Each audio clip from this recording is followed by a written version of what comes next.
Hello, everyone, and welcome to Wine, Reel, and Print. My name is Ryan. My name is Kevin. You don't wear glasses, I have contacts. do you? Oh, you do have contacts. Mm-hmm. Okay. Since the first grade. Whoa. So you got used to putting them in. I could not imagine putting in contact lenses. Well, I had glasses up until like maybe high school. Oh, okay. Contacts, yeah. Did you just didn't like it?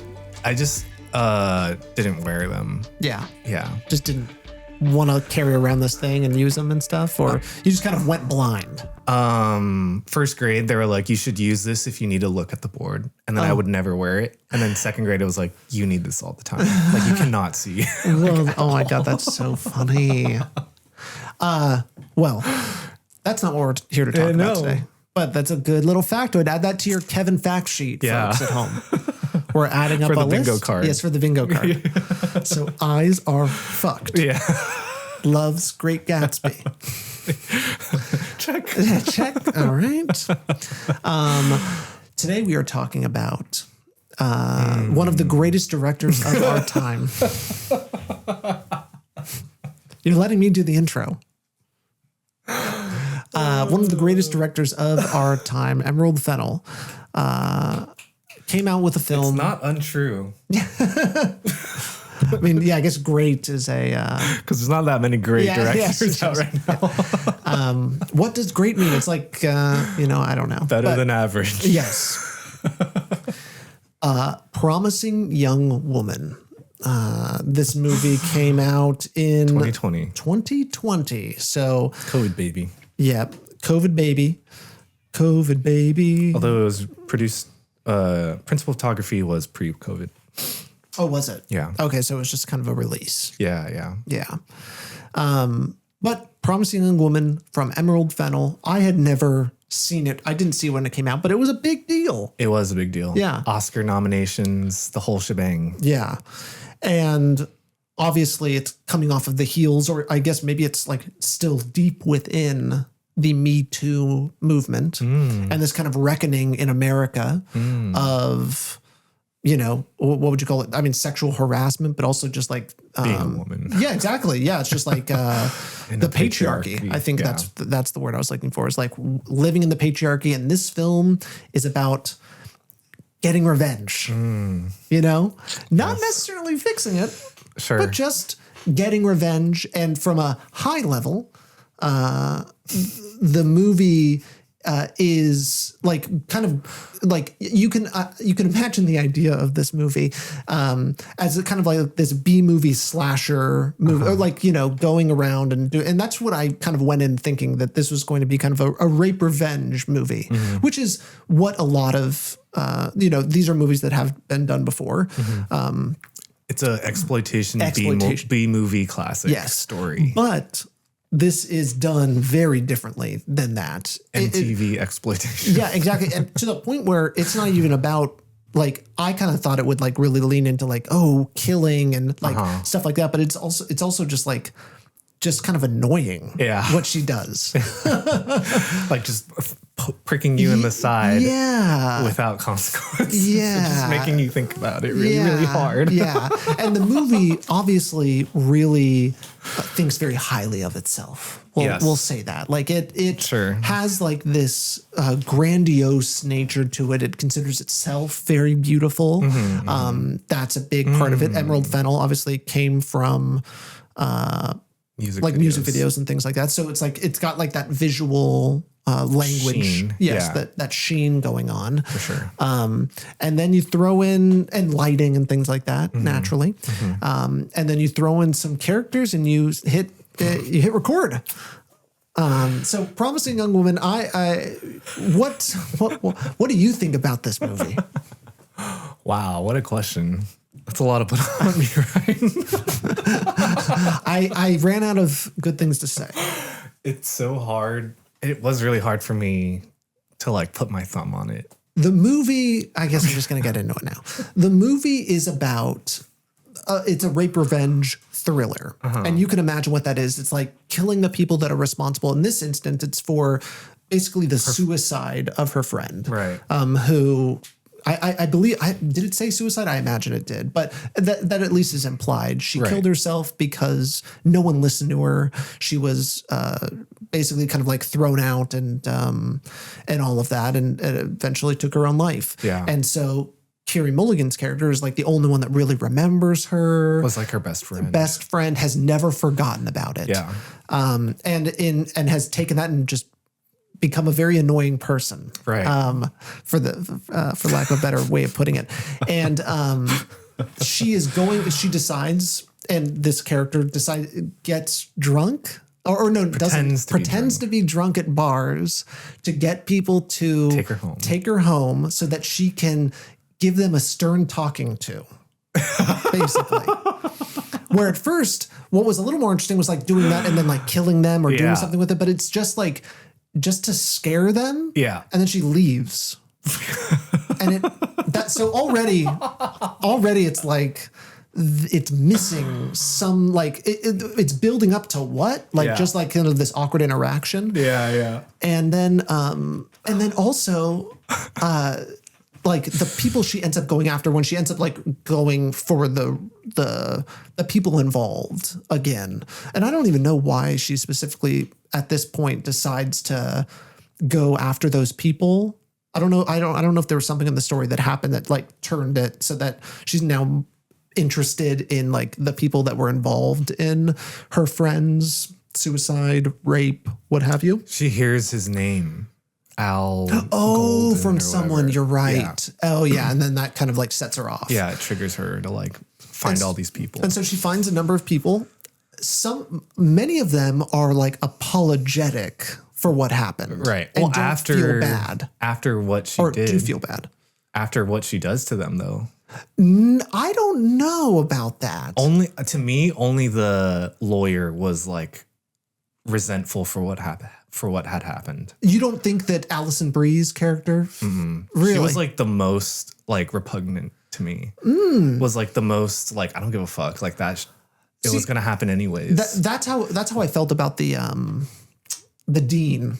To me, she was the only one that felt like she really was like, hey, I'm sorry. Hey, sorry. This is just the way it goes. I hate to break it to you. And that there was a lot of that.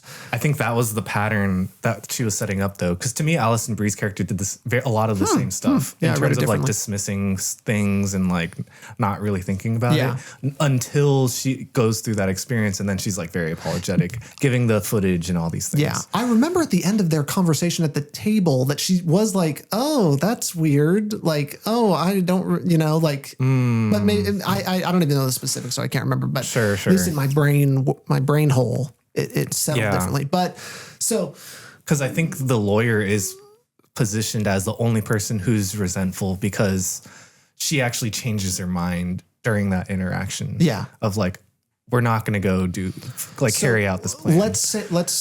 We have Bo Burnham's character. Yeah, he doesn't feel like what he did was right.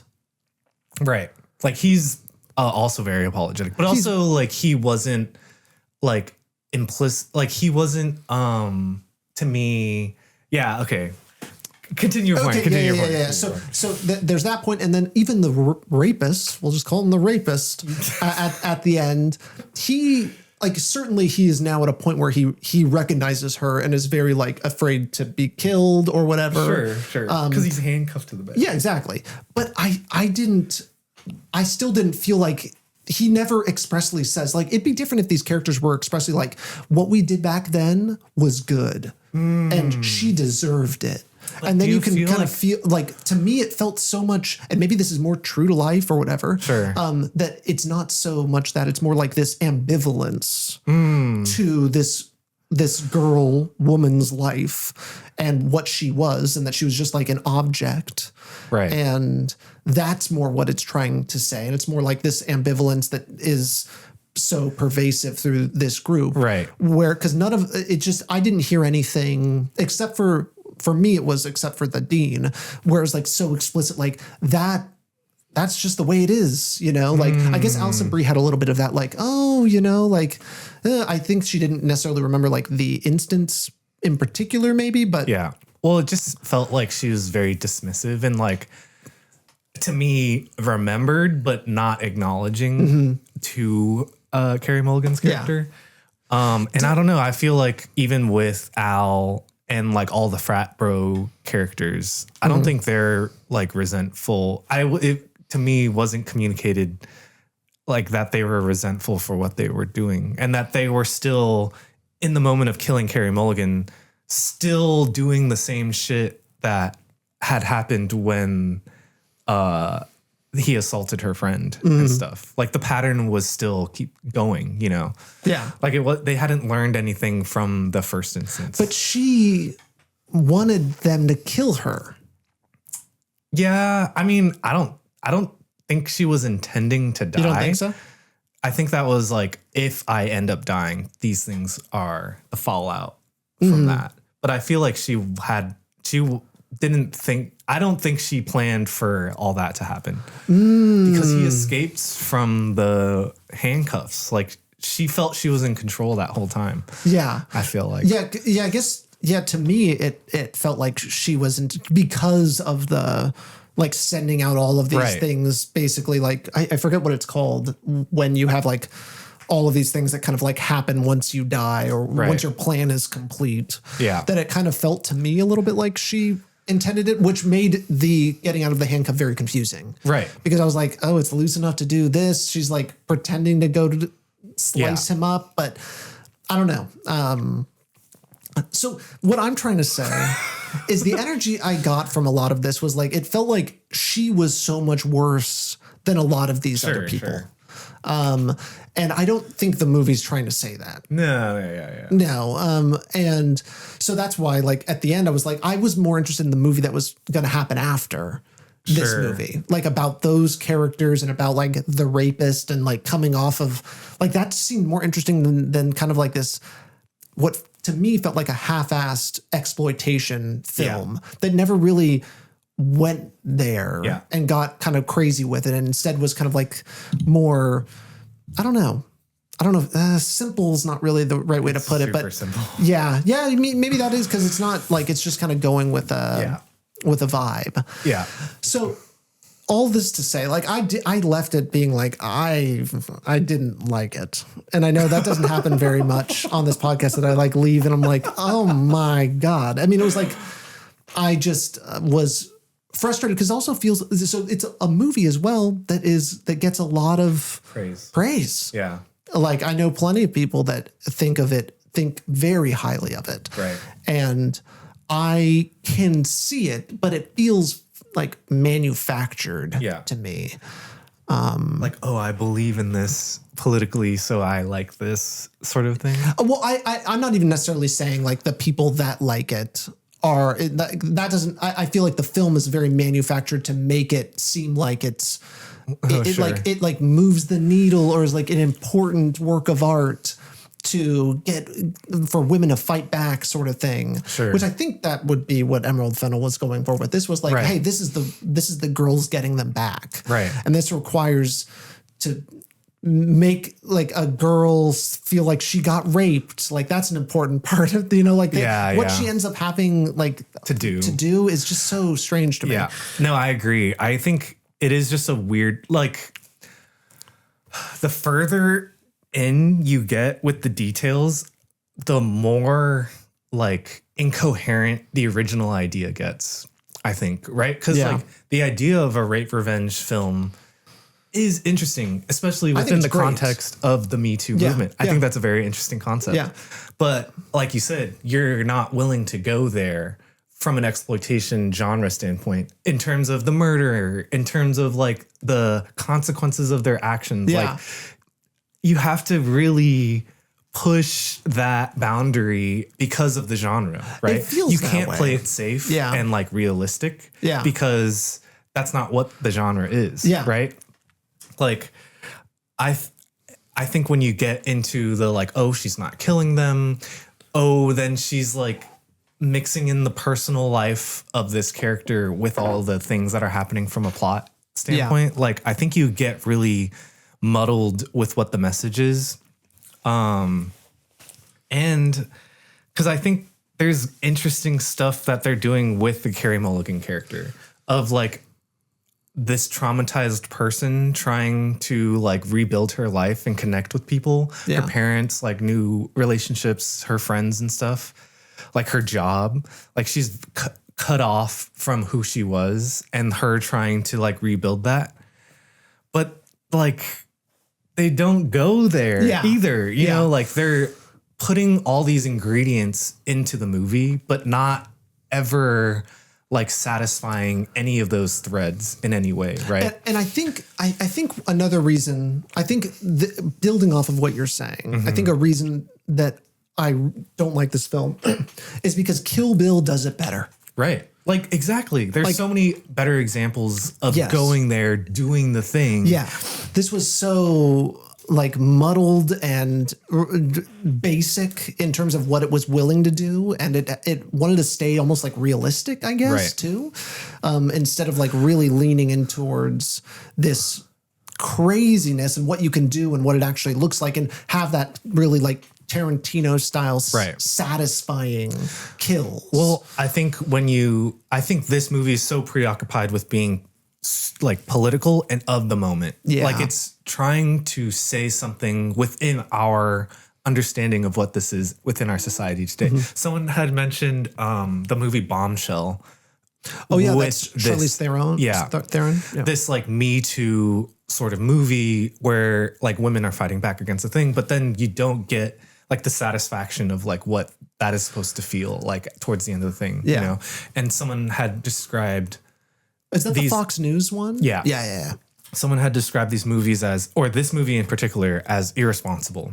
Promising Young Woman. Yeah. Yeah. In terms of like taking this political commentary and like twisting it in a way that is so easily misinterpreted or misunderstood. Yeah. Like it's not clear in its messaging, in my opinion. Yeah. In a lot of ways that you're saying of like, there is no revenge. There is no retribution. She's just fucked. Yeah. Like she's just doing these weird things.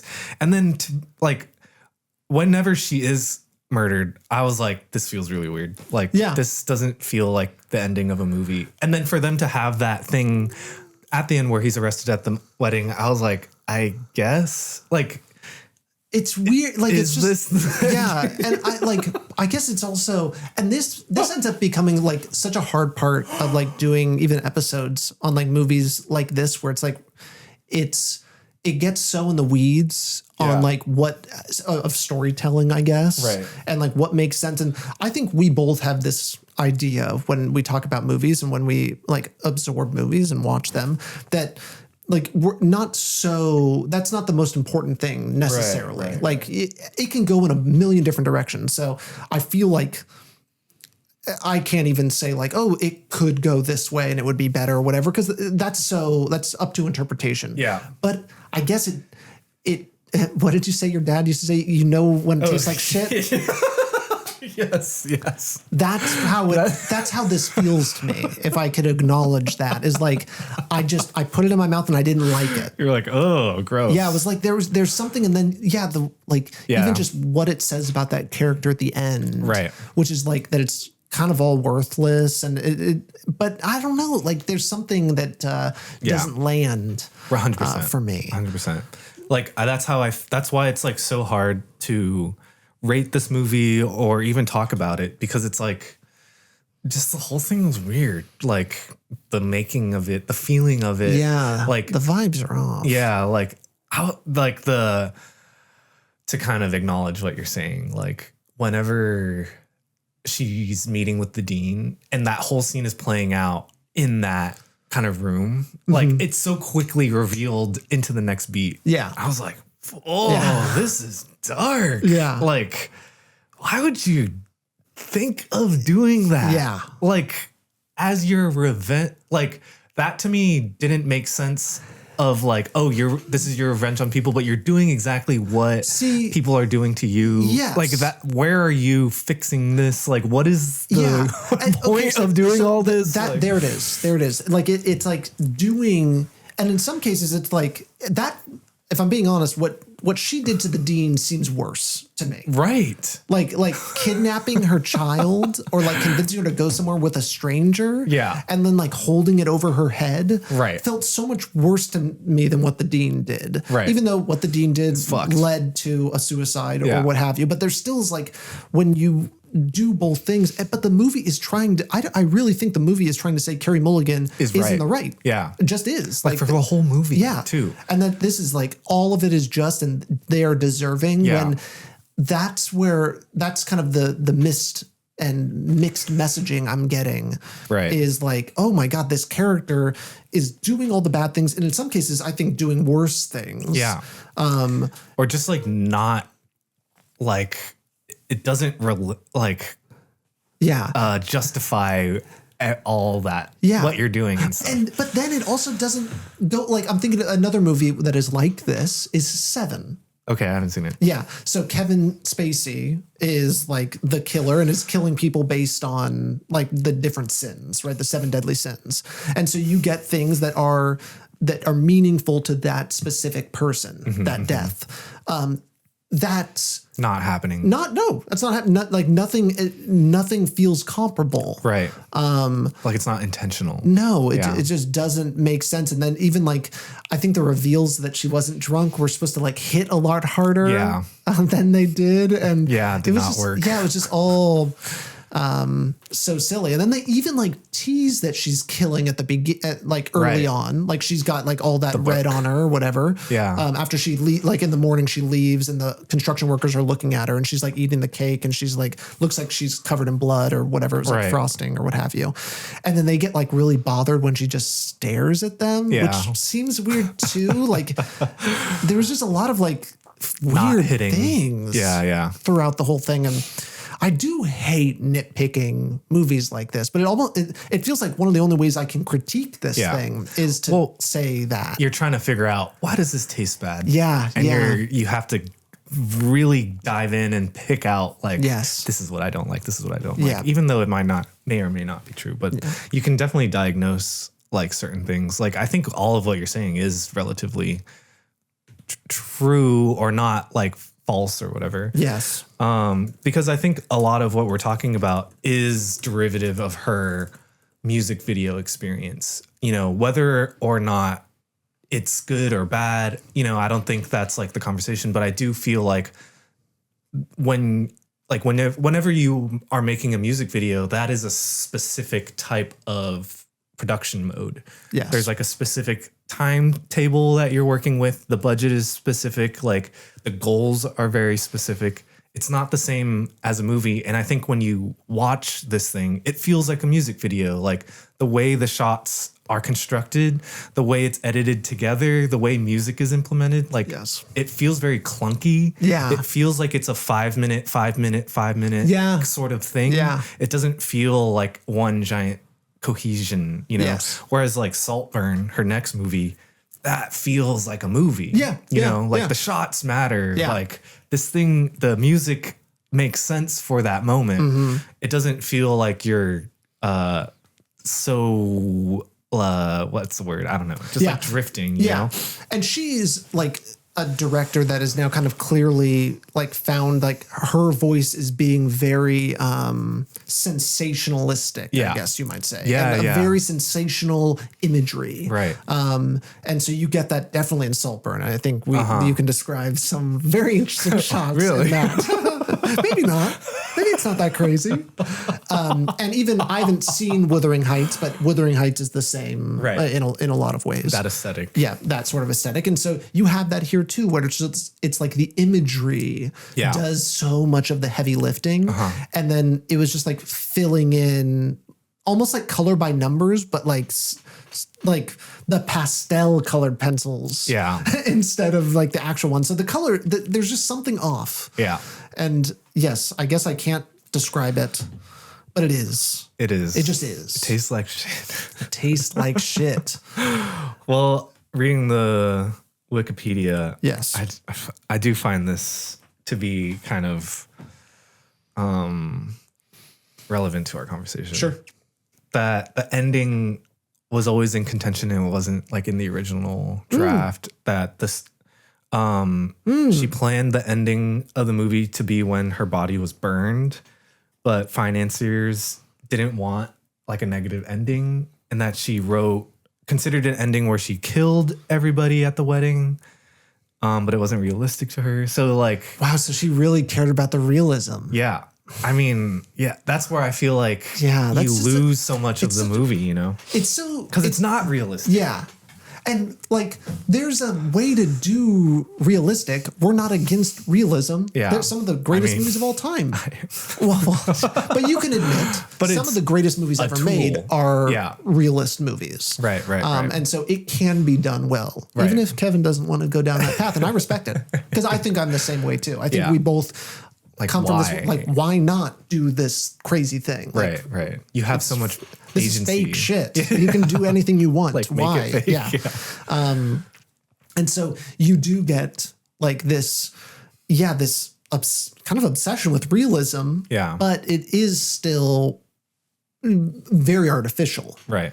And it's just incongruent, I guess. Totally. Yeah. The pieces don't match. It's hard to watch a movie when one of the characters' names is Ryan. Oh. So is it? That's Bo Burnham's character is Ryan. I thought his name was Brian. Oh, yeah, it is Ryan. So it's always like you root for the Ryans. You know, we don't there aren't a lot of Ryans, and this might be the first Ryan we've seen in a movie. Oh, wow. In the podcast. Interesting. You don't see it that much in the movies. Kind of funny. I feel what does... Oh, yeah. Sorry, I was just going to say, what is a Ryan? Obviously, they chose Ryan. Character. Yeah, what is a Ryan character? And please, you don't have to hide. Well, I feel like they chose just very generic. I think it's generic white boy names. Yeah. You bring up Bo Burnham. I think he's an interesting talking point because it's like, I don't know, like, what is his role? Like, how do we relate to him as an audience member? And also, like, why? Like, why have this plot in the thing? I don't know. It just like really, to me, confused the messaging a lot. Yeah. Of like adding nuance where like nuance maybe didn't need to be there.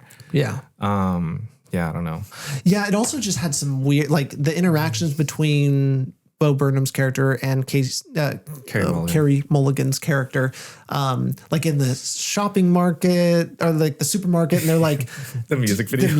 Yeah, it's just like there's so many weird things where it's just like, why is like, this part of the movie? Yeah, exactly. Sometimes we say like, wow, an alien. This is how an alien would have made a movie, right? And there is like, I think that gives it too much credit. If I say that, I think it's almost like, ooh.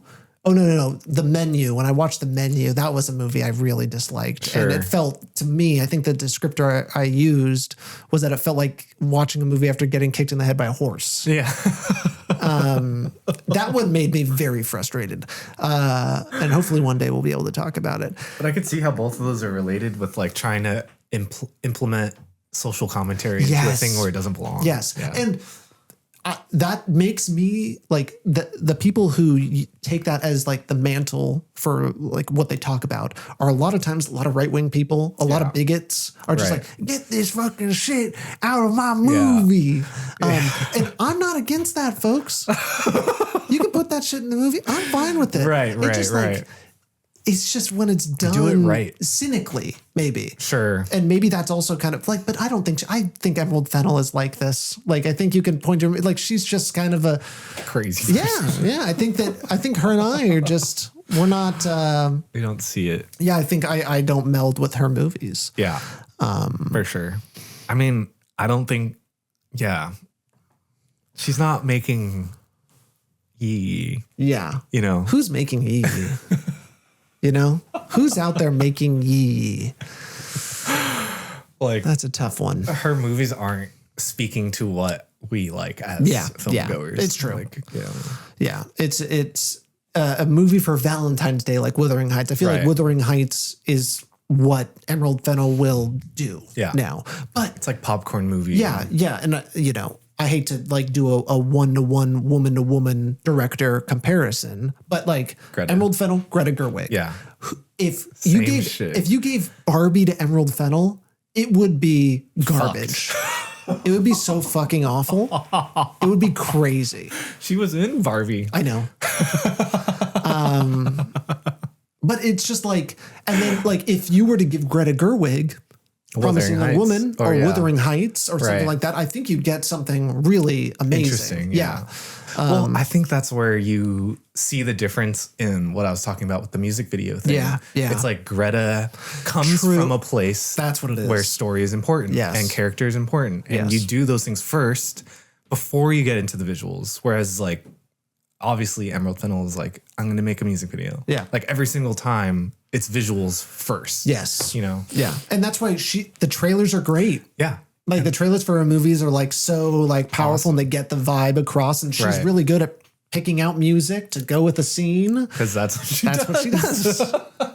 And so I respect it. Yeah. There's a lot of directors that have come from music videos and use that. PTA. Yeah. PTA. David Fincher. Yeah. Like there's a number Michael Bay. Yeah. Oh, did Michael Bay do music videos? So. I wouldn't be surprised because he's a very visual forward and first director. He has a great peanut butter commercial. Oh, really? Yeah. That's awesome. Hell yeah. And it looks like a Michael Bay thing. Yeah. Nice. Oh, there was crazy. Oh, did you ever watch the movie The Island? No. That's a Michael Bay. Alcatraz? No. It's like it takes place in like the future where under this island they like clone people. It's Ewan McGregor and Scarlett Johansson in like the early 2000s. Really random, but it came out in the news. Oh, you watched it a long time ago, but yeah. Oh wait, no, I was thinking of the that other movie you watched with Harrison Ford. Oh, Mosquito Coast. Yeah. Yes, that one was a bummer. That one I really wanted more from. Social commentary done strangely, for sure. Yeah, and that one was written by who's Mishima? Paul Schrader. Which is crazy. Mosquito Coast was. That makes a lot of sense, actually. Yeah. Like Paul Schrader is an interesting guy because he's like his batting average is it's crazy, and you gotta like you're just like what? I mean, respect. Yeah, and I mean a lot of directors are like that. Like Francis Ford Coppola is another one where it's like, how did he do that? And then this. But that one's clearly like a timeline thing. You can clearly like draw a graph. Right. Maybe Paul Schrader, you can too. I don't know enough. I don't think so. But he feels like I've never seen a consistent thing. Yeah. Because he starts directing stuff and then that gets all like really weird. Yeah. Did he didn't write, no, because I'm like, Peter Bogdanovich. I'm getting like those two like confused in my mind a little bit because I was like, oh, Paul Schrader had something to do with Paper Moon, but no, nothing to do with that. I don't think. So. That was before. Oh no, it was around the time. They're all kind of like hanging out together. I imagine, and because New York. Yeah, because I imagine Peter Bogdanovich. R.I.P. Yeah, I know. Yeah. A film understander. Yeah, we like film understanders, and there's a Bogdanovich promise with his films for sure. And he started where we are now. Yeah. Like critiquing movies, interviewing directors. Jean-Luc Godard. Yeah, Jean-Luc Godard. Yeah, true. Hello. Cahiers du Cinema. Yeah. It's a good place to be, to be analyzing it in a way that isn't, I don't, like even with this episode in particular, like with Promising Young Woman, there's this. What you're talking yes, I know. There's a tar pit. There's a tar pit when you get into like film reviews instead of like film critique. Yeah. And like I can feel when there's such a big chasm between me and another movie that it's easy to fall in there because it's like, how else can I speak about this? Right. And that sometimes it happens with movies I love too, and movies I greatly dislike. The Matrix episode. Yes. Right? Yeah. Or what was it? The Master. The Master. Yeah. Yes. I ended up listeners. I ended up cutting out half the episode because it was just me talking at Kevin. I was just reiterating scenes. And you could see on Kevin's face, like the eyes rolling back. No, I'm kidding. There was a slight glaze. Probably from the weed. Yeah, totally. Yes. He was turned up. But yeah, no, it's an interesting, just to metaphize it. Yeah. Thinking about this podcast and analyzing that and like how we talk about how we talk about movies. What is the point of this podcast? Yeah. And it is to wrap in everything all at once. That phrase I texted you, the panoramic meta history. Yes. That's how I feel about this podcast. Yeah, that was an insane. I got just a screenshot or a photo of a screen of those words along with some, it was like in a paragraph or something. Yeah. And I was just like, oh no. No context. I know I know Kevin's cooking. That's all I can say. Yeah, because it's like we don't talk about the movie or whether or not it's good. We talk about like the director, the time period that it was made in, the context of like how we interpret the meaning of the movie. Like there's so many different things that are being talked about aside from how good the movie is or what the movie is doing, you know? Yeah, I think we both love context. Yeah. And we love just like seeing how all of these things pull in together. And I love trying to put myself in that place of when this film was made, how it was made, who made it, and everything like that. And so it's super important. Yeah, that's a big part of this podcast. I found it really interesting because like I think I had mentioned this feels like a movie that like a college student would write. Yeah. Like because they have their beliefs and like they think the story would be cool. Yeah. Like I attempted like writing a rape revenge sort of movie while I was in college. I did too. Because you think this would be a really great idea. Because you think like rape is naturally one of the most awful things. An easy revenge like thing. Yeah. And there's, you know, like what's her name? Made a movie. Lynn Ramsey did that movie with Joaquin Phoenix, which is like rape revenge. Oh yeah. Or like some derivative of that. Yeah. And then there's a girl with the dragon tattoo. Yes. And this is like a whole genre, rape revenge movies within exploitation. Like this is a tradition that has been made. So, but then whenever I'm writing it, like I could write really cool scenes with like interesting characters that she kills and like all these things. But I think at the end of the day, you run into a lot of the same issues that this movie is. Yeah. It's like, how do you relate to this character? Yeah. How do you create this character, you know? Because I think Taxi Driver is doing that in a really interesting way. Yeah. Yeah. You know? Yeah. Like diving into the psyche in a way that's like discomforting and whatever. And it's not preaching to you like what this thing is supposed to be. I think King of Comedy. Have you ever seen that one? Mm-hmm. Oh yeah. That one's another good one. Also Robert De Niro, Martin Scorsese. Yeah. Kind of just showing like kind of the insanity of it. Right. And trying to make the world a certain way, but failing at it naturally because the world just kind of like continues. And is so much larger than you are. Right. And yeah, so there's like but those, I don't think those movies are trying to be profound. Right. This is trying to be profound. Yeah.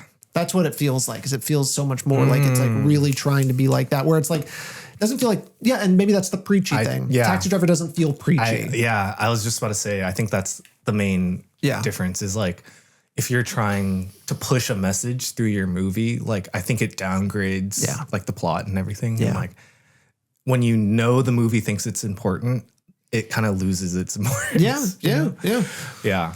Because like this could be a really interesting movie. Because it absolutely could. Again, that whole thing of like this traumatized person trying to connect with humanity, I think that's a great basis of the movie. Yeah. And like her needing to kill for this reason, you know?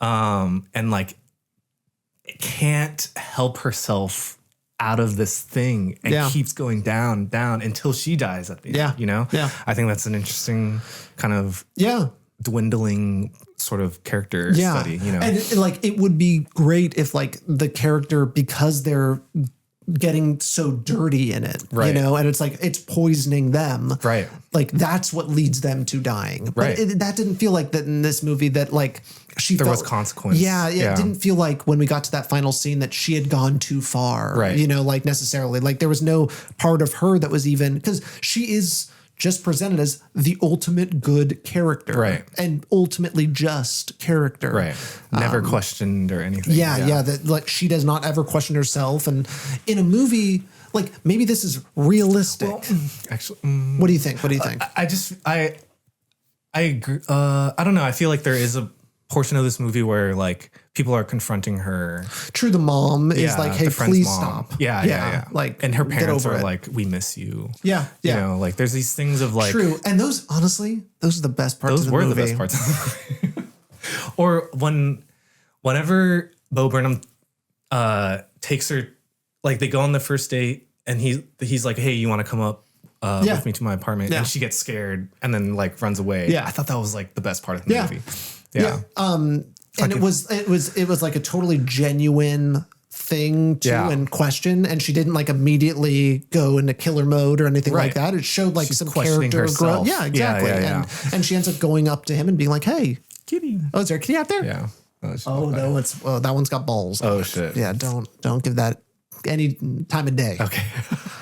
we ignore cats like that. But yeah, no, that was another good thing. And then she ends up coming back to him, and they end up like like and then but then they don't like. I feel like they don't play with that emotion. Yeah. Throughout the whole movie. No, it's just kind of, and then it just ends up at the end as well, just being another. And it sounds like from what you said, the ending was supposed to be. This is meant to be a nihilistic movie, and so like, but things don't end up well. Yeah, exactly. Yeah, and it's like Bo Burnham's character Ryan. Come on, you guys, we got to protect our Ryans here, and I got to defend Ryan here. But like he was so regretful of what he did. Yeah. You know, like it didn't feel like, and I don't even know. I don't think she did anything. Didn't even do anything. Yeah. Yeah. Well, I mean, yes, he filmed it, and he sounded like, because even like when he's saying as he's filming it, he's not like, "Whoa, this is awesome" or anything like that. Was he filming it? He was filming it. I think that was the idea. Yeah. No, but he was.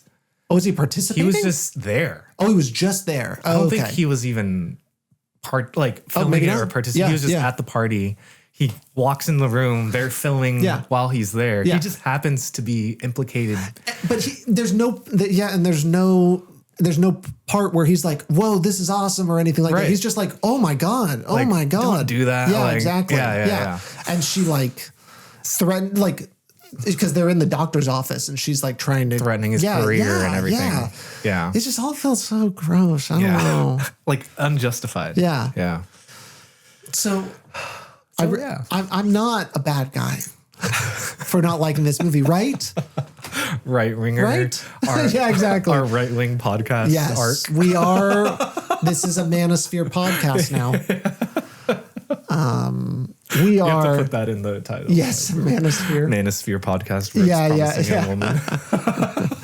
Yeah, that's a good short or TikTok. Oh, that would get all the wrong people. We actually don't want to use those keywords. I disliked Promising Young Woman so much, I'm becoming right wing. That's how sensitive and weak I am. No, I really want to like Emerald Fennell. Yeah. So maybe one day. She has, interesting story ideas. Yeah. Because like Saltburn is very Gatsby-esque.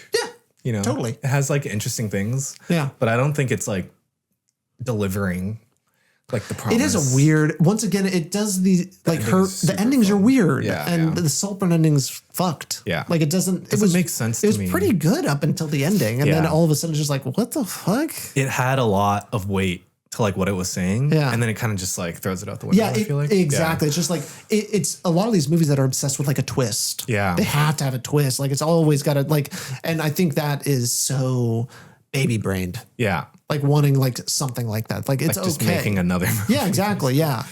You know who does it twist well though? What? Coriata. Oh, sure. What's a good example of like a Coriata twist? I'm trying to think. All of his movies have like a crazy third act.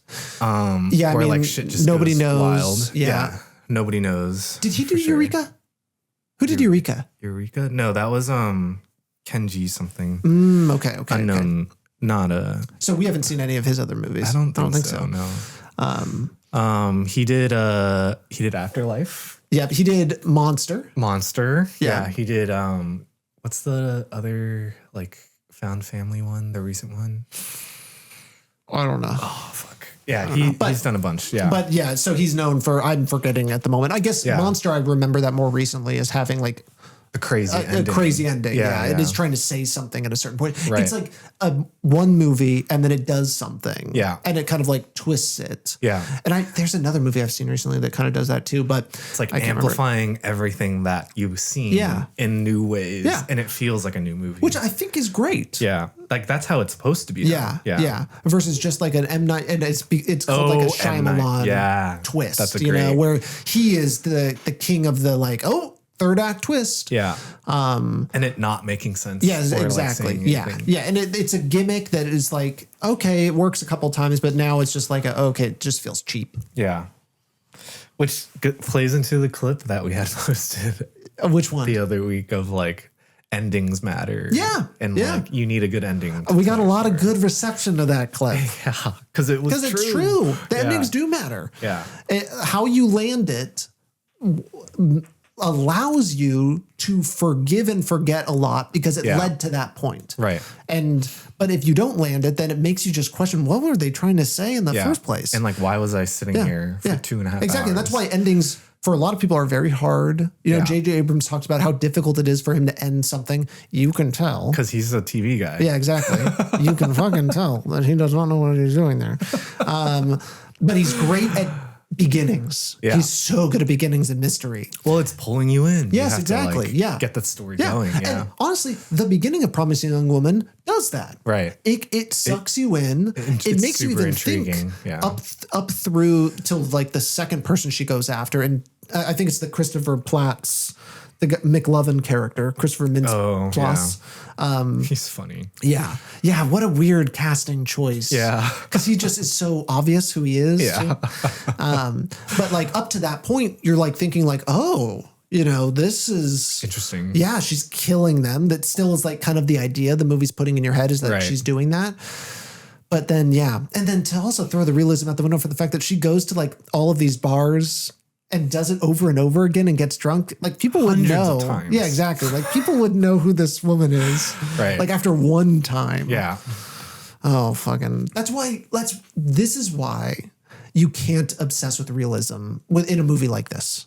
Or at all. Yeah, exactly. Yeah. I mean, but like I'm happy that it was. Sure. Realistic. Like it's doing realism. Something else. Right. But oh my God. Playing with the form and everything. Yeah, it actually does something very unrealistic because the grandma comes back or like is alive, and you can say maybe she didn't or whatever, and then if she didn't, the origami piece is still there. Like there's still something so beautiful about that. It's very spiritual. Yeah, we can't talk about Yi right now. We're gonna start crying. Yeah, we can't talk about that right now. So, Promising Young Woman, what an amazing film! I can't wait to go back. Promising Young Woman 2. Yes. I can't wait to see what happens next. Who's going to take the mantle? Ryan. Prove that Ryans are good people. Go and fight for justice. It's Ryan's revenge. Ooh, Promising Young Woman 2, Ryan's revenge. I love that. Well, right on. Spec that up. Thanks, Kevin, for going on this journey with me. And thank you. That's a wrap. Bye.